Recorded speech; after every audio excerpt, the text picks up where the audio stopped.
Today we're checking out the new Galaxy S26 Plus, which doesn't get as much attention as the Ultra since it's more of a refinement. But one thing I do like about the Plus is it's thinner and lighter than the Ultra. The price did go up by $100 versus the S25 Plus for some reason. I did pay for this myself, but I'm trading in my S25 Plus. That definitely helps with not paying full price. Okay, this actually looks really nice in person. Definitely better than the photos online. So that definitely helps with not paying full price. I was also sad to see this one didn't get the free storage upgrade like sometimes in the past. So this one starts with 256 gigabytes of storage. I went with the sky blue color. It's got that shape going around the cameras on the back, very similar to the Ultra. The dimensions are exactly the same as the S25 Plus, except for the camera bump on the back, which means you wouldn't be able to use the same cases. I did get the official silicone case from Samsung, but I'll be making a video on the best cases available for this phone here soon, so keep a lookout for that. I think it actually does look pretty good doing that, even if it does remind me of the iPhone somewhat. The only downside with making the camera bump stick out further is it does make the phone rock back and forth a little more than the previous S25 Plus.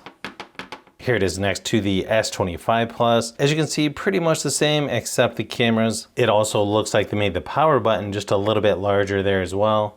Pretty similar setup on the bottom. It no longer has this little mark on the side. I assume that's for an antenna. So about 188 grams for the S25 Plus. Versus 190 for the S26 Plus. It's definitely a little thinner and shorter than the S26 Ultra. Cameras are a little bit smaller there as well. It comes with Android 16 and gets 7 years of software updates. Pretty much the same welcome screen as before. Although, is it just me, or does the bezel look smaller on the bottom versus the top? You've got face unlock, fingerprint, PIN, password, and pattern when setting up. You've got Gemini as the assistant on here. Of course, you have light or dark mode.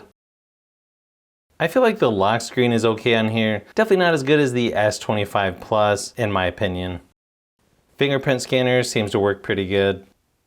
The display on here is still a 6.7-inch dynamic LTPO AMOLED 2X at 1440 by 3120 resolution and 120 Hz refresh rate, also up to 2600 nits peak brightness, so I would expect pretty similar screen quality on this as the previous S25 Plus. I think screen quality on here actually looks pretty good, as you would expect from Samsung. Again, it's going to be very similar to the S25 Plus. One thing to keep in mind, it automatically puts the screen resolution at 2340 by 1080, but in the settings you can adjust it to 3120 by 1440. Of course, you'll use more battery life doing that. You can also change the motion smoothness from adaptive to standard if you want to get better battery life. Just keep in mind that's only at 60 Hz if you choose standard. Anyone upgrading from an older Samsung phone, they're still doing the split, notifications, and quick settings. It's pretty easy to switch back and forth. Plus you can change it to where everything's together in the settings as well. Looks like you've got your typical shortcuts, including Samsung DeX, secure folder. You also have a lot of options to add more shortcuts as well. I also like it that you can just add a shortcut and have it be its own button, sort of separate from this section up here. You still have Google Discover and Samsung News left of the home screen. You can see the new style for One UI 8.5. Pretty similar pre-installed apps as usual from Samsung. You've got a handful from Google, Microsoft, of course Samsung. They're also adding things like Perplexity, Netflix, Facebook, Spotify, and of course you can uninstall those if you want. They've also added where you can touch and hold the edge panel to use AI Select now. You can see the different style on how to modify it now. Settings for the edge panel is a little bit different there as well.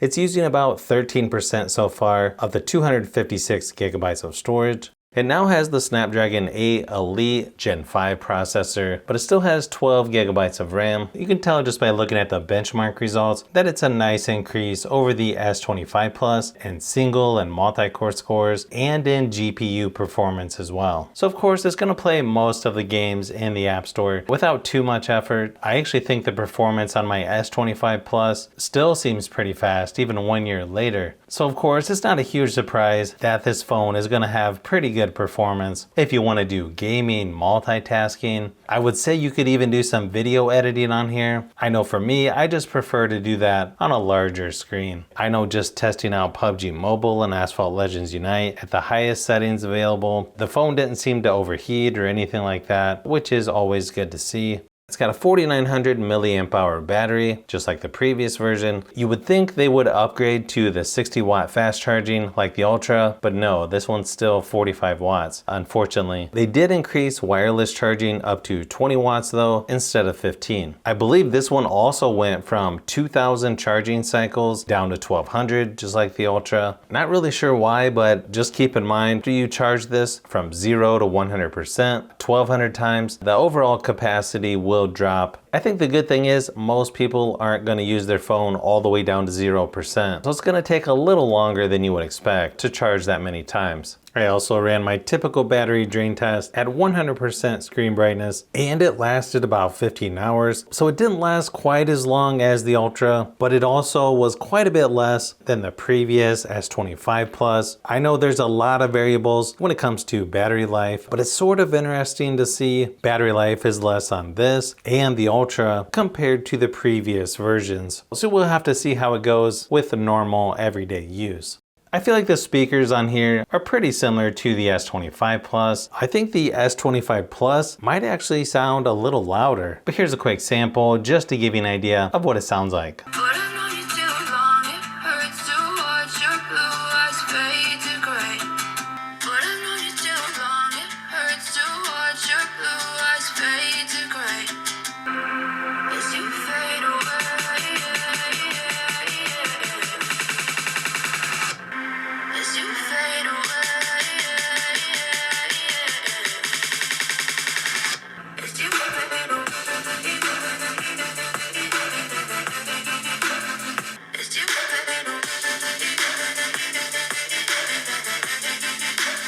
The cameras seem to be the same on this as the S25 Plus with a 50 megapixel main lens, 10 megapixel telephoto, 12 megapixel ultra wide, and then a 12 megapixel ultra wide on the front as well. In the camera app, you've got portrait, photo, video.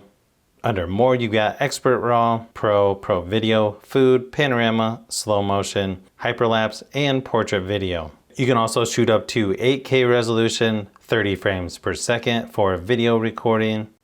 You've got several different presets to choose from. Of course, you can zoom in further than that.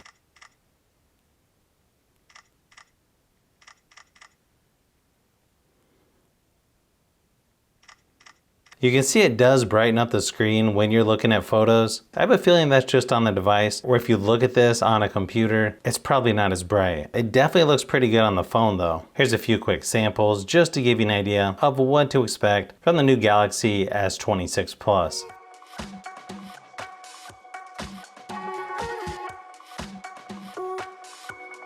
Now, as far as photo and video quality on this phone, I feel like you get pretty good results. Again, fairly similar to the S25 Plus, maybe just a tad better in some cases, but I'll definitely have to test this out a little bit more. I feel like if you already have the S25 Plus, maybe even the S24 Plus, this is gonna be a pretty minimal upgrade. But if you have the S23 Plus or older, I would say yes, this is definitely worth upgrading to the S26 Plus. Of course, some of this is gonna come down to personal preference. Definitely a pretty nice option from Samsung, especially if you have an older phone to trade in, but I'll definitely have to compare this to some other phones that I have. If you like phones, tablets, and other tech, I've got a lot more stuff that I'm working on, probably a little bit more than usual right now, so you'll want to keep an eye out for those upcoming videos.